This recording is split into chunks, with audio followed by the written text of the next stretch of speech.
Oh, hello. Hello. I remember the shirt on. What, are you going to a funeral or something? The zebra print. A funeral would be black, not white. Going to a cocktail function. Cocktail function. Wedding, baptism. A baptism. Here is Bec. Bec is not here. He was Bec. It was Bec. G'day, good people. Welcome to the Grow Your Clinic podcast by Clinic Mastery. Here's what's coming up inside of this episode. This episode will be right up your alley if you're looking to streamline your processes. We're diving into the 1% improvements to grow your clinic. And trust me, you want to hear Bec's take on how to get your team on board with stepping up. Plus, stick around for when we discuss the list of things each of us would work on first. Let's give folks some of the practical 1%ers that we'll often look at improving. How we welcome a client. This tweak to a phone script doesn't seem like a lot, but if you do that across the board, game one, right? The best clinic owners do these three things when it comes to the 1%ers. They think about mastery. Dan Gibbs often says to us internally, right, small cogs turning big wheels. And the principle here is the way we do the little things is the way that we do everything. What happens in those first 20 seconds has a massively disproportionate impact on clinical outcomes. The game here is to look after more people and deliver amazing client experiences. Before we dive in, today's episode is brought to you by allieclinics.com. If you're the kind of clinic owner who loves to feel organized and stay ahead of the chaos, you'll love Allie. Think of it as your digital clone. It's the single source of truth for all your clinic's policies, systems, and training. Test it for free at allieclinics.com.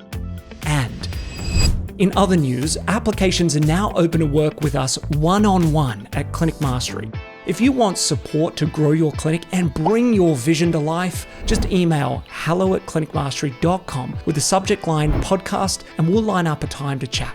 All right, let's get into the episode. It is episode 354. My name is Ben Lynch. I'm again joined by Jack O'Brien, previous physio clinic owner at Tetherus Physio Plus. JOB, you're back from some holidays. How was the trip? Konnichiwa, ohayo gozaimasu.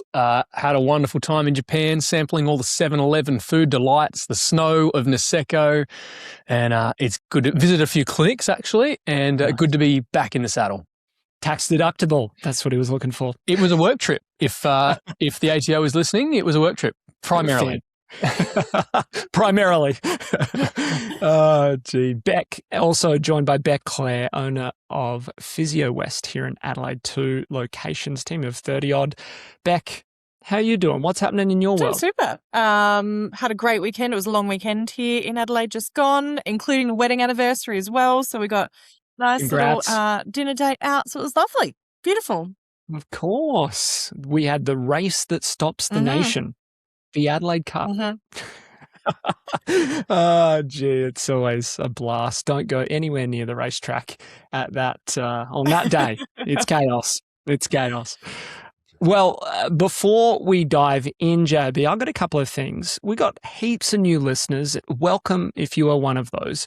If you're not familiar with CM, we've been in this business for 10 years. This is literally our 10th year of supporting clinic owners to grow their clinics sustainably, from recruitment through to marketing, systems operations, client experience. And we primarily do that through our consulting work in a program called the Business Academy. That is for the bigger clinics, maybe a sort of $40,000, $50,000 revenue per month or bigger. You've got multiple practitioners. And then for those that are just starting up, early stage clinics, we have our Elevate program where you might be under that benchmark, 2 or 3 team members, and you're looking to grow.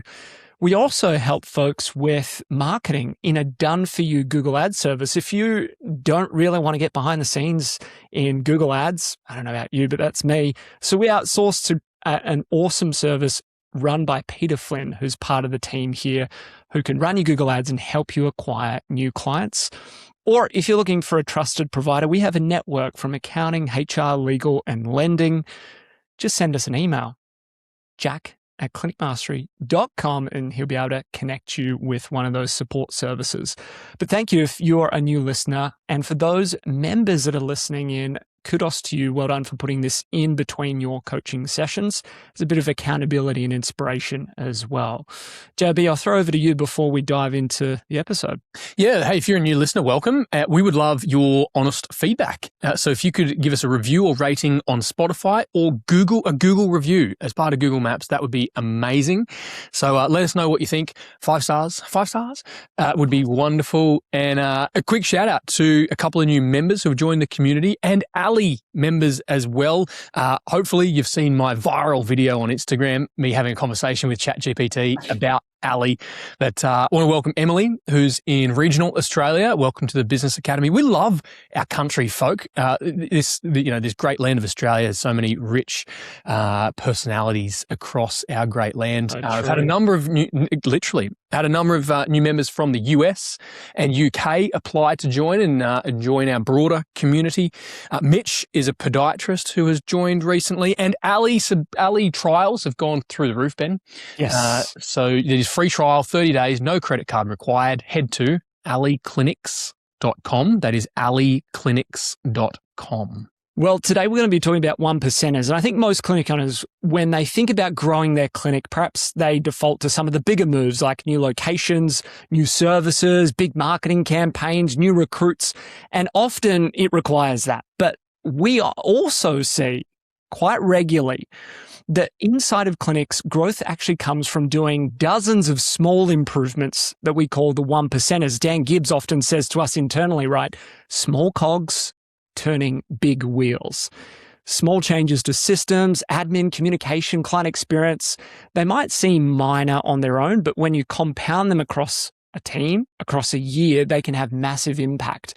And this is actually an area where great practice managers really shine.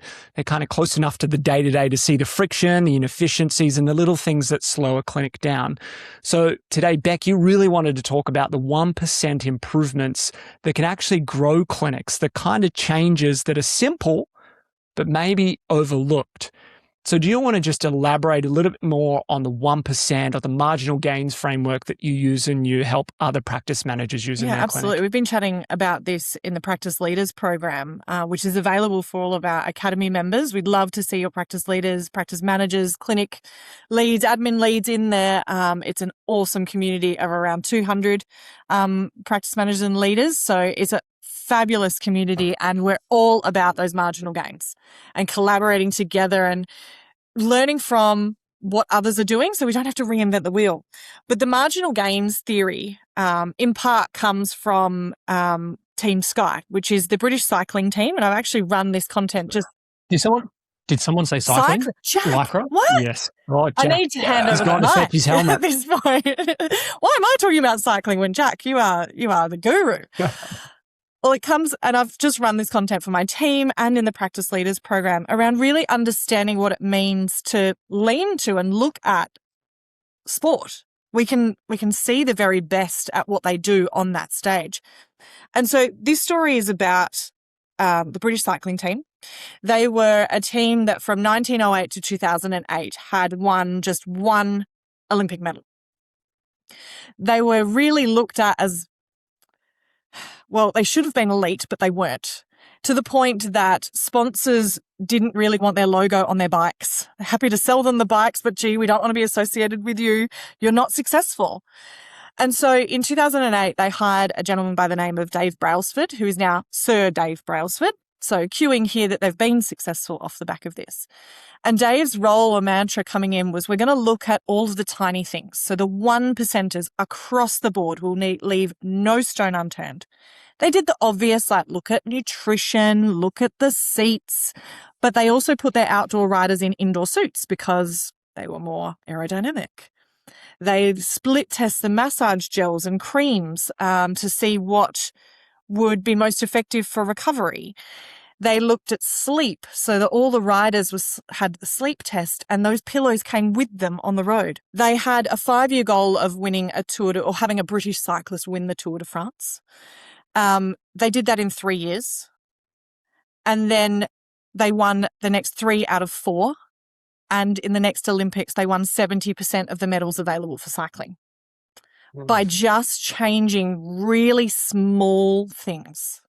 1% across the board and digging really deep to where it wasn't obvious. And so I think for clinic owners and for teams and for practice managers, it can seem like, oh, this little thing or this tweak to our SMS template or this tweak to how we welcome a client, this tweak to a phone script doesn't seem like a lot. But if you do that across the board, game won, right? And the game here is to look after more people and deliver amazing client experiences.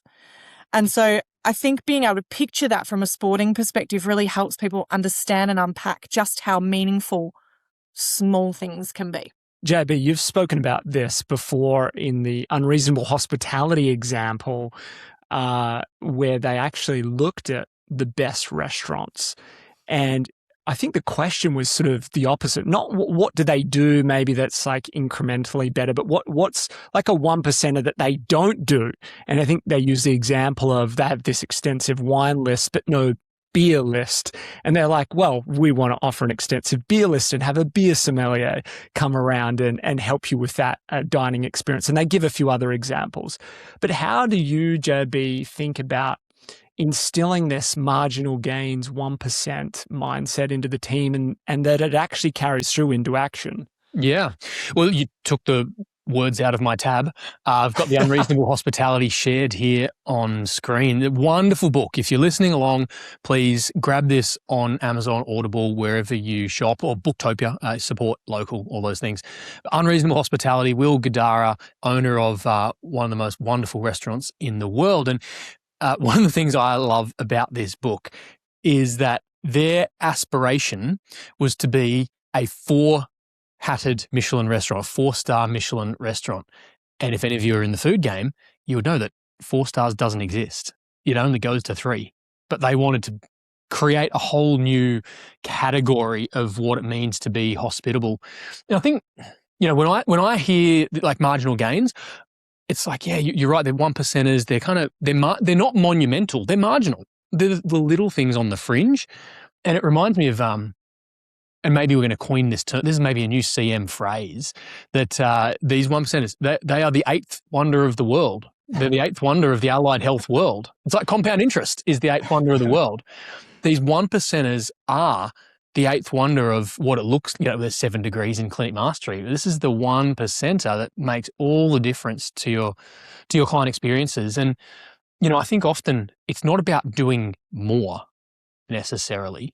It's about doing different, or how can we iterate or tweak what we're already doing? I was obviously just in Japan. I've just come back, and Ben, you've spoken about this for over a decade now, but I noticed it at play when we were in Tokyo, that whenever they are handing you back your credit card or handing you back your cash, change, or handing you a receipt, it's done with 2 hands all the time, every time.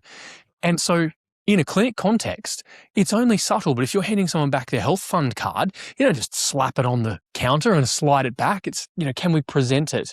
If you're a clinician and you've got a management plan, do we present that with 2 hands? You're already doing it with 1. So just do it with 2. And it's these subtle things that create compounding experience over time. It's not just compound interest, it's compounding experiences. I love this. There's so many rabbit holes and threads to pull on here.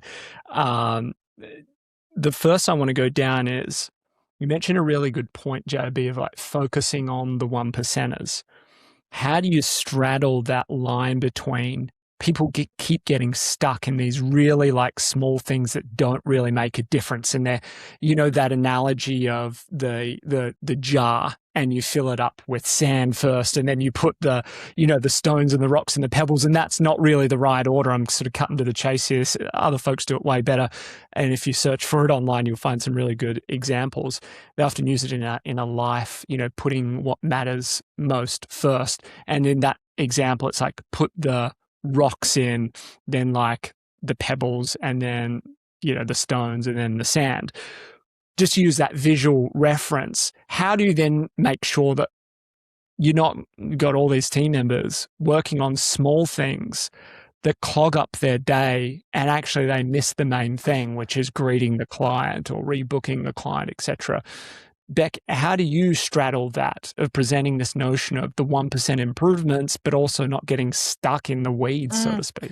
I think it's in the way in which we frame it that the 1%er is about being 1% better in the way that we do things every day. It's not about changing this one thing by 50%. And I think that's where people get really stuck, is that they go, this thing needs to change a lot, therefore I need to take a deeper dive into it.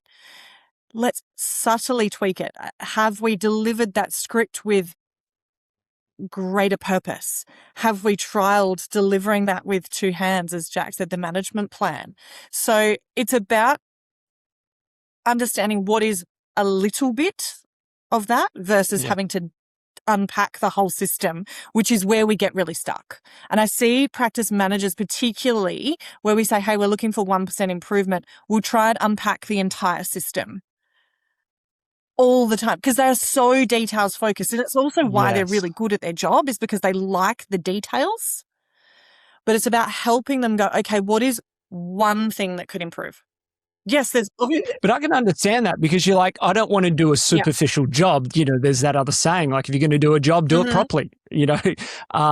So I can see how they're like, if I need to fix this email nurturing campaign that goes out to clients on an evergreen frequency, should I just do the first email, or should I do each one of those emails a little bit? Like, how do you start to make trade-offs there on what's the right scope? Actually, do you give that scope to people, or you do allow them to define it for themselves?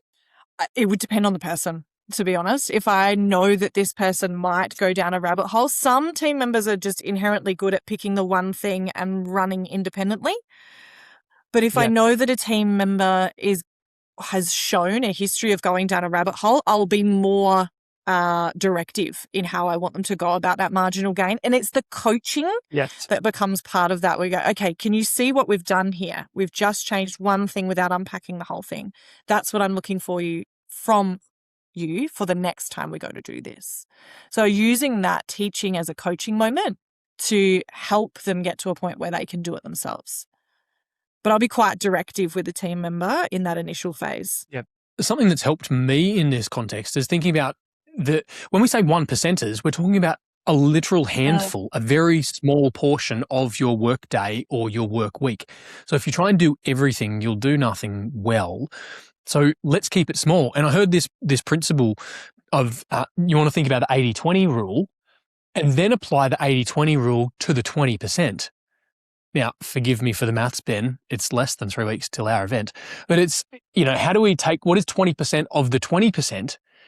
It's actually 4. So, there's probably like 3 or 4 things that you can think about consciously and that you can work on in your clinic that will be the small cogs. You only need 3 or 4 small cogs that move the big wheel. And so keeping that number small and then thinking about them like gates. We've all just watched the Winter Olympics in some version. And when you're skiing downhill slalom, you're going downhill, you're doing the same thing, but you're hitting the gate. How do we make sure we pass through the gate and tick the box each time, because that's the smoothest way down the hill? So it's not just a tick box thing, or it's not majoring on the minors. It's just passing through the gate and doing the same thing consistently. Jack, I think what's coming? The major 1% opportunity for practice leaders is helping their team get to a point of consistency. That's the big one that I see time and time again. What do you mean? What do you mean consistency? That team members across the board can deliver that script for your clinic, no matter who phones them. That every late notice is dealt with in a consistent framework. That everyone rebooks in a certain way. Like you do the Physio West way, you do the Terrace Physio Plus way. Like we've got this methodology. And I think that's also, if you lean to sport or you lean to hospitality, what Will was aiming for is that everyone came in. Yes, they had a unique experience when they dined at his restaurant, but they had a consistent level of performance that underpinned all of that. And that's the magic. That's the art, right? How do we make sure it's consistent but not robotic? Yes. There's riverbanks. It's not locked into a cookie cutter. There's gates and riverbanks so that people, you're right, whether they see practitioner A, practitioner B, receptionist A, customer service B, that there's a consistent experience that isn't robotic. And there's a bit of art in that, and a bit of time and practice, and it's actually a lifelong pursuit, right, Ben? When you're trying to craft experiences, it's continually iterating and improving. I think that's, in our name, mastery is about the continuous improvements that you're making. It's never kind of done. What was going through my mind, and Jack, you and I have spoken a lot about this over time from 37 Signals and Jason Fried, which is a bit more of a product development space, but I think a lot of principles carry across. And they so often talk about this, what's our appetite for investing in this thing, this product change or service change. And it's quite a different mindset to the traditional, which is we need to fix this and it'll take us as long as it does. It's almost constrained-based thinking. So what was going through my mind on the 1% is that these might be things that there's a principle or a rule that we're not willing to invest more than a half a day or an hour. These are the sorts of things that you get done what you get done in an hour and no more, because naturally the scope, because kind of what we're discussing and debating here is scope, because you could go to all of the emails that go out to patients, as you're saying, Bec, and that takes 3 months to get around to it with all the other disruptions in the role.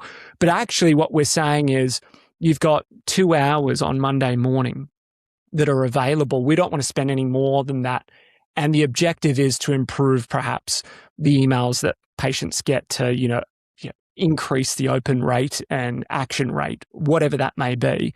You've defined kind of success and you've scoped it with some constraints. Riverbanks, as you said, Jack, of when deciding on what to do and how much to invest, we don't want this to blow out and take forever, which is what we commonly see.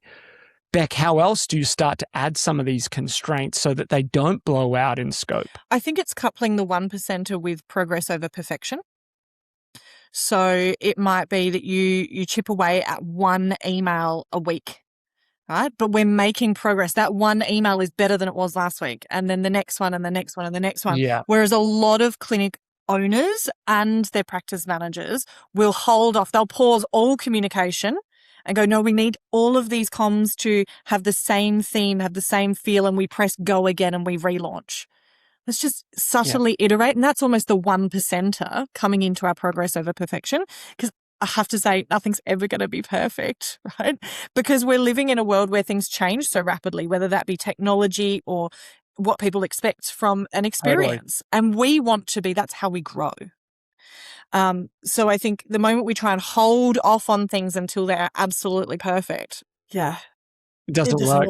My concern as well, and this is where it depends is such a good point, and the context matters, and what our objective is so important. My concern is we build a Frankenstein clinic where we're essentially building one thing and then the next thing and then the next thing.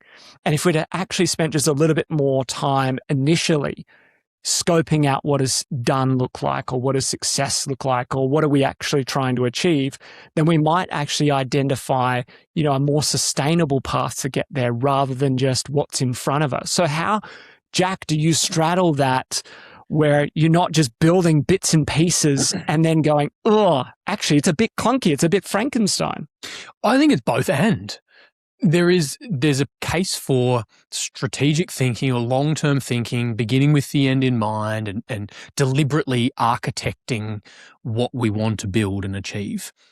But also something that we've learned from the software and product development space is you don't necessarily know what step 6 looks like until you just get started with step 1 and step 2 and follow your nose. And so what that practically means for clinic owners, practice managers, senior clinicians listening here today is you want to do both and. You want to start with some long-term architecture, and then we iterate from step 1 to step 2 to step 3, and then we, in a sense, refresh everything, clear the cache, delete the history, and go again, maybe year on year. And that gives you a chance to have both long-term and short-term perspectives. That wonderful book of Thinking Fast and Slow. It's both and that's the art form of great leadership. When you pigeonhole yourself into, I'm just a big picture head in the clouds person, or I'm just a pragmatist, get stuff done. You're missing it. There's a tension and this is a skill that we coach clinic owners through of thinking fast and slow, long and short, 1 step and 5 steps. You need a coach sometimes to help guide that thinking skill. Jack, I think that's really why it's so important that, and in our coaching skill and resources, that we use our 120-day plan, we use our 12-month plan, we use our 3-year painted picture, and then our desire statement. We're essentially coaching here the thinking fast and slow. So we can see past what needs to happen today and the little bits and pieces to where are we actually going so that we prevent Frankenstein, and we can evolve past that. I think, Bec, when it comes to getting an external perspective, you cannot get this from ChatGPT or Claude or insert the next buzzword AI software. It doesn't exist because it can't think like this. It's about both, and it's holding two things in tension at the same time. It's like 6, 7. And it's practicing that skill over time from someone who's been there, done that, got the t-shirt, and understands the nuances of the healthcare landscape in 2026, not like it used to be done, or not just in this one profession box, but across allied health. That's what clinic owners need in today's current climate, particularly in a time of AI influence, particularly in a time of some Instagram influencer who paid a bunch of bots to boost their following. There's gurus on every Instagram corner. What you need is a trusted advisor who's got the runs on the board to add to your thinking. And Jack, it's so true. I was on coaching sessions this morning with members, and to be able to talk some pain points around, follow-up calls for clients who have cancelled. I said, you know what, I've actually just had this conversation in our clinic with a clinician who found that really challenging. So to be able to unpack that lived experience, and as coaches and consultants, we've been there, or we're still doing it in our clinics, and here's what's working. Right. And Ben, can you maybe speak to the notion of groupthink and resisting groupthink, or bringing independent thought to some of these things? Because I know sometimes when we talk about 1%ers and marginal gains, it's like, oh yeah, that's a great idea, that's a great idea. And we just end up in this confirmation loop. How can we think about independent thought as it pertains to 1%ers? It's an interesting point, because perhaps in the admin function, Bec, correct me if you're wrong, but there's such doers typically in the admin function that maybe at times they've received some instruction from the director or the clinic owner and they're just doing it. They haven't perhaps given it much thought, and they have such proximity to the client or the front desk, the reception team, the practitioner team as well, and how they interface, that if they actually took a little bit of time to think through, what is the problem I'm trying to solve? What is the outcome I'm trying to achieve here? What does done look like, or success look like? Really simply, for instance, it might just be that more of our new patients open the emails that we send them so they come prepared for the first appointment. Great. So we're going to measure success by how many open it and maybe how many click on the thing or fill in the form. And so we're just looking at, okay, I'm going to work on that email or the script that the phone call had before, so that we say, hey, you'll receive an email from us. It's really important you read it, click on the link, fill in the form, whatever the case may be. And then we can track that in the subsequent week. So I think so much of that is actually just being clear on what is the purpose, as you've said, Bec, or the objective or the outcome. And what I love is, and the connection point in my mind to the Sky example, the British cycling team, is they had objectives, they had the goals in the Tour de France. How you get there can be a little bit messy, as you said, Jack, of like, you don't know step 6, but we know where we're trying to go. So that might be, we know the type of experience we're trying to provide clients, or the type of experience we're trying to provide the team. And it's not probably going to be a straight line. We're going to kind of zig and zag and course correct and be off a little bit. But if that is clear, and that is true, then it's easy for us to go, well, this is a 1% change in alignment with that. We might notice that we're getting a lot of the same questions on the front desk from new clients or returning clients, and that's clogging up the phones or the emails. So then we're trying to solve for that problem in our comms beforehand. So it's just being intentional about the problem that we're trying to solve. JOB, and I'm interested in both of you around maybe some of the 1%ers that you would go to. Maybe, obviously, if we had a clinic in front of us, we could uncover what's going on for them. But I'm interested in that. Before we go there, JOB, speak to that clinic owner that's maybe a little bit skeptical of all this. You spoke of the two hands handing over. It's like, yeah, that's cute, that's nice, but that's not really going to make a difference for the patient outcomes and experience. Good therapists do that. What's your response to those folks that see this as maybe fluffy, superfluous, not Why needed? did I get the invite to the podcast? We should have invited Grant. Oh, Yeah, Grant's See, I want to ask Jack as a physio. Yeah. We often have a little joke of physios are very skeptical folks. That's all right. It gives them a superpower clinically. But just talk to this side of it, JOB, because you've lived it. You've worked with so many clinic owners addressing this. You're like, this is important. How do you address the fact that maybe they dismiss this as not needed?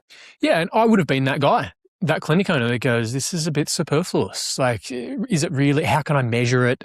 Now, you can ask all the questions. You can have all the doubts, and doubts are okay. Like, I had them, we all have them. It's what you do with those doubts and explore them that differentiates you. What I would say is that we would all expect ourselves to be world-class clinicians and be able to deliver high-quality healthcare outcomes. But healthcare is not simply an objective measure, an asterisk star that you can, put on a goniometer and measure the 10 degrees of range of motion. If that was the case, we're just delivering a commoditized service. What differentiates world-class clinics from just another good healthcare service provider is the experiences that we create for our clients. And we know there's a bunch of evidence. There's a massive range of evidence that suggests when we create great rapport, good therapeutic alliances, when we create environments where nervous systems are appropriately regulated, that patients get better health outcomes. And so these are mutually dependent things, outcomes and experiences and outcomes. Yeah. And in isolation, one or two little 1%ers won't move the needle.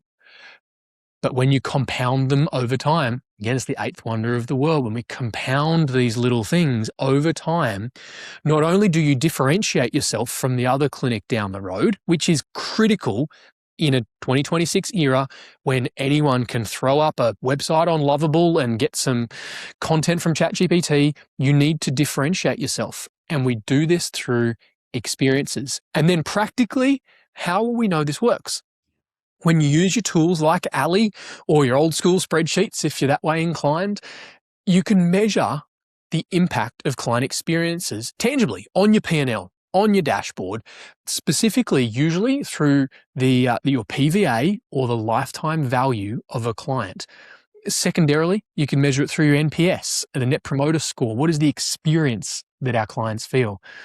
Tertiary, you can measure your word of mouth referrals and how excited are your clients to recommend your service to their family and friends.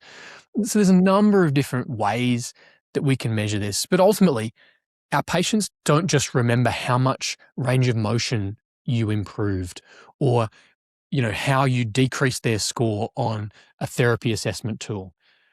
They remember how you made them feel. And so when you're thinking about which 1%ers to roll out in your clinic, I'd encourage you to think about what is a marginal improvement for you that has a monumental impact on the recipient. And it can, it's unreasonable in the way that it blows their mind in a way that creates this rapport and affinity for your practice. I love the distinction there. And if this is like a little 1%er for practice managers or the whole team, hopefully and ideally, that they're constantly asking themselves, how does this improve the patient's experience? Like, what a great default thought to have. How would I write this email different or this SMS or this phone script or this process? How does this make the patient experience better?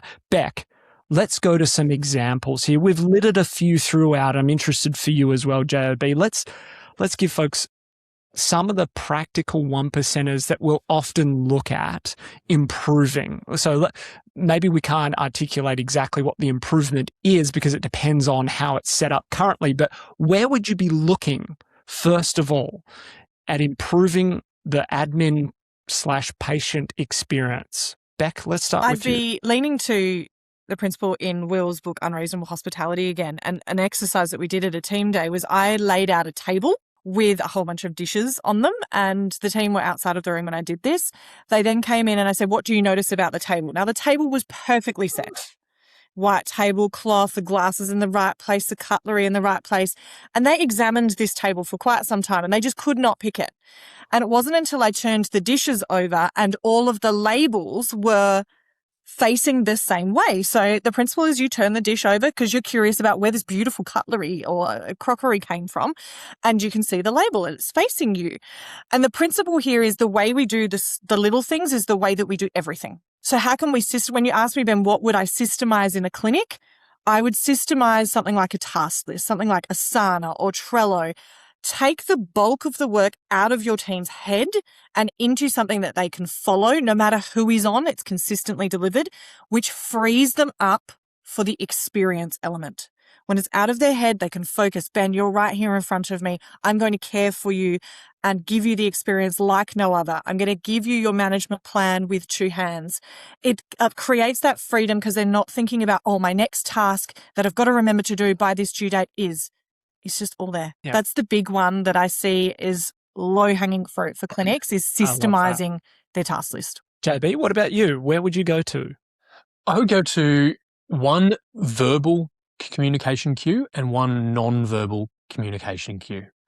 And so when it comes to the verbals, I would think about how many times can we use someone's name when we're communicating with them. You know, they say the sweetest sound in the universe is the sound of your own name. The bigger conversation here is being intentional and deliberate with every word that you use.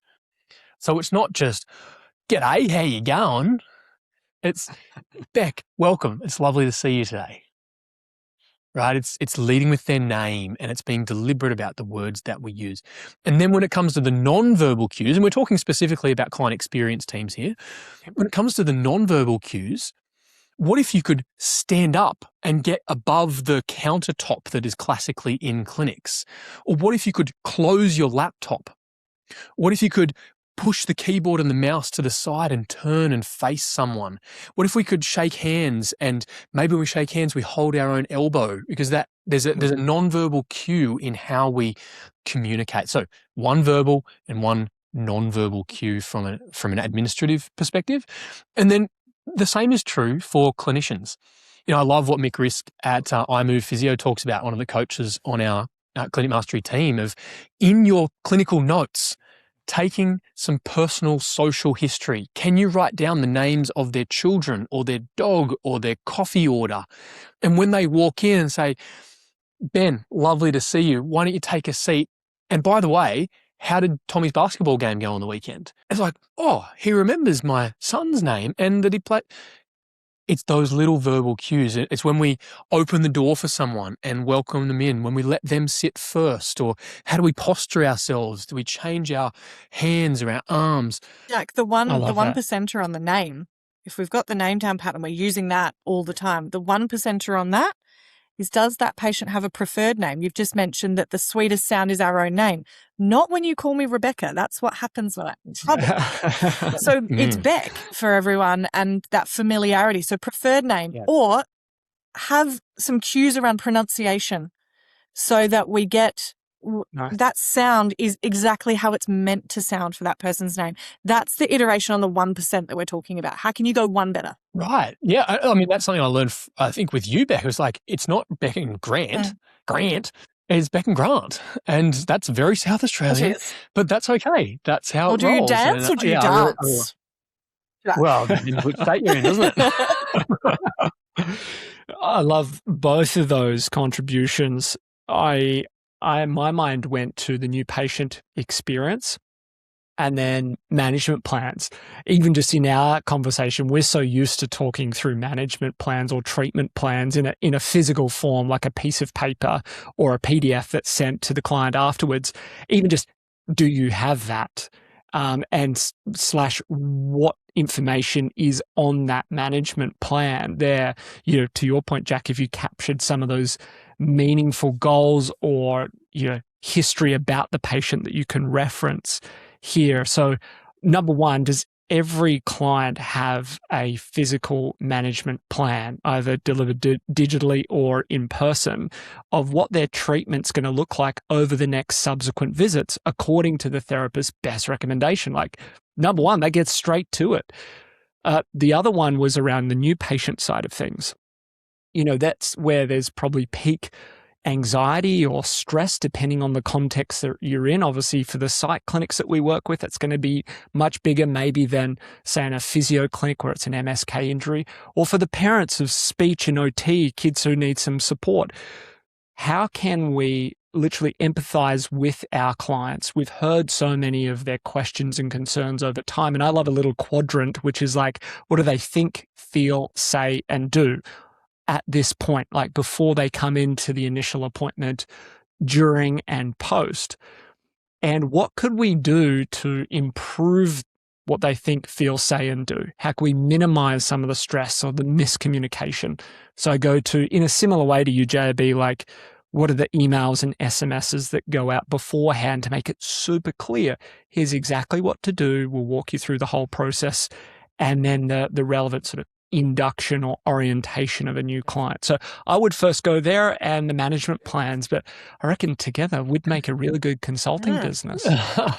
You're right, Ben. And sometimes because we repeat these things over and over and over, we perhaps get a little complacent or we think it doesn't matter. But when you go and participate in some novel or new service or experience, you really start to notice, oh, they didn't say that, or I wish they showed me this, or I'm uncertain at this point in my journey. And so this is where it's important for our teams to realize that when we say, Rebecca, Bec, welcome to the clinic, lovely to see you, feel welcome to grab a seat on this seat or that seat. Down the hallways, the bathrooms, and if you'd like a refreshment or a bottle of water, the fridge is over to your left. That feels very rote when you have to say that 17, 27, 47 times per day. But for Bec, those words really matter. Every word that you said carries weight and significance. So we have to remind ourselves that this really makes a difference for the patient, their state, and therefore their clinical outcomes. What happens in those first 20 seconds has a massively disproportionate impact on clinical outcomes. It's a good point. We've often talked about using scripts, and they can sound robotic if they're delivered in that way. But how often do we go along to a movie or a play or something like that, and you're not thinking, oh, they're reading lines from a script, because it's how it's delivered. And it can make you feel a certain way. So part of the admin training that we've spoken about before, Bec, is how do we actually do this with a level of mastery so that it's not robotic? It's not just, a laminated piece of paper that sits by your monitor and that you run through. You want it to actually sound really personable. And they're the, guardrails that you spoke to, JOB, of how do we support patients in a really consistent manner. One of the ways that we actually do this internally, I really love this from Dan Gibbs, is that about once a month we get this list of process improvements. So he'll actually just say, we changed this, we modified that, we deleted this, we added that. And these are all the little things that perhaps we don't necessarily see or interact with daily, but they're the small cogs turning the big wheels, and there's often 1% changes, or these are the 1%ers. So I found that a useful process in itself, a little feedback mechanism once a month to know what processes have improved around here. Before we look Ben, what I think that does as well is create a culture where change and improvement is inherent. And so I think publicizing and talking about the things that have been changed, even if they're that 1%, is we create a culture where we're wanting to improve day in, day out, and we can celebrate those things. So whether it be once a month or at your team day, running an exercise where it's like, okay, what's different from this time last team day, Yes. list all of those things. Okay, what do we want to achieve between now and our next team day? And set some goals and some bigger picture around those. And I think it really fosters that culture. And to your point, Ben, we spoke earlier in the podcast around how do we help our team not get stuck in unpacking something or going really deep dive down the rabbit hole on this, but continually iterate, is create that culture and that framework for that. And it's also evidence, right? If they see, oh, these do seem like, quote, small changes or process improvements, and they see the evidence of that, then perhaps that also helps them understand, oh, it doesn't have to be super big. There was a change to a single email in how it was worded, or insert whatever that change is. So I like that, and it keeps it top of mind as well, like you said, Bec, of this is just what we do. Absolutely. Things continually change. I love that. There's even some ideas for myself about how we do that even better internally, of sharing those things. This is helpful for everyone. Well, as we look to wrap here, are there any other key notes? I'll go to you, Jack, and then to you, Bec. I think as people think about this, perhaps the most important thing is that they have this alignment, that this is the type of clinic they want to have, a clinic where we do look at the 1%ers and try and improve them over time, that we know it's an iterative game. It's about mastery, continuing to get better. It's never kind of done. So I think if anything, that's like the key note. And we love sharing these stories and finding these stories because they create this beautiful narrative to come back to anchor back to in our language. Like, how often do we internally talk about the Dave Brailsford, the Sky team, right? And everyone instantly knows what that means. And it just helps us when we do drift away from those things to just come back, recenter. Oh yeah, let's do those process improvements. So JOB, as we look to wrap here, are there any other keynotes that you would emphasize for listeners on how to improve the 1%ers in their clinic? Mm-hmm. The best clinic owners do these three things when it comes to the 1%ers. They think about mastery, and you commit to a lifelong process of mastering and iterating and refining your client experiences. Number two, you think about change management in your leadership and your team. It's not that our team don't like change, it's they don't like how we do change to them. So we think about, and then thirdly, we think about exposing ourselves to new experiences. Pay attention when you go to a new restaurant or a new hotel or a new healthcare provider or a new dentist or a new mechanic. Observe what you experience and what you don't experience and how that can apply in your clinic. And then ultimately get an extra set of eyes, ears, hands from folks who've been there, done that, got the t-shirt, and can help train your skill around the leadership of client experiences. Bec, what about you? How would you sort of wrap and highlight? Mic drop, Jack. I feel like I should say no more because that's just beautiful, eloquently put. Thank you, Jack. Well played. And this is something we're going to continue to dive into more and more, especially from an operations or an admin side. How can we really help those team members, Bec, which you're super passionate about? How can we help them grow with the clinic as well? So much of our emphasis is on practitioners, and understandably so, they're super important. But our admin teams, our practice managers have such a huge opportunity to level up as well. So we're going to dive deeper into that.